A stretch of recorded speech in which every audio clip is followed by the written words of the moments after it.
ইনশাআল্লাহ তাআলা এই হজের মাসে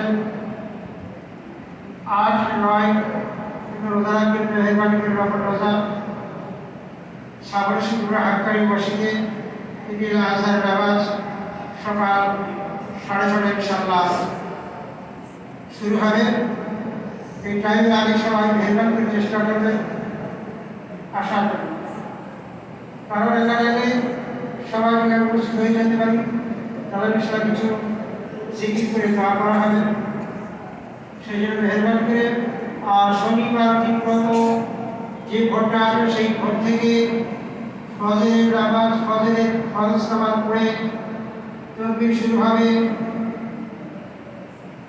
13 তারিখ আসর পর্যন্ত, অর্থাৎ শরীর থেকে 20 দিন পর্যন্ত ইনশাআল্লাহ তকবীর পড়া হবে। শনি রবি দুটো নফল রোজা মেহেরবানি করে রাখবেন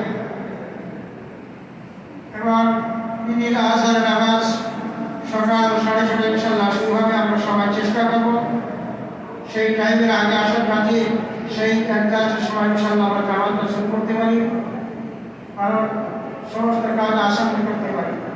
আমরা আগে আসতে পারি ইনশাআল্লাহ কিছু আল্লাহ জিকির করে দোয়া করে আল্লাহর কাছে কামনা করে আল্লাহ তাআলা আমাদের সামগ্রিক জীবনের সমস্ত গুনাহ মাফ করে দেয়।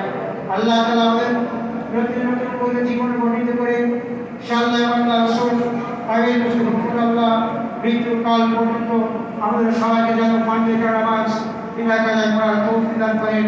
আল্লাহ রাব্বুল আলামিন থেকে যেন সেই মৃত্যুকাল পর্যন্ত হালাল করে খাওয়ার তৌফিক দান করেন। আল্লাহ আমাদের থেকে আদর করতেন সেই মৃত্যুকাল পর্যন্ত সবাই পর্যন্ত আল্লাহ রাসূল 5 কামিল বছর হুকুম অনুযায়ী জীবন যাপন রাখতে সাল্লাল্লাহু আলাইহি ওয়া সাল্লাম। আল্লাহু আমিন। আপনাদের শিক্ষক আল্লাহু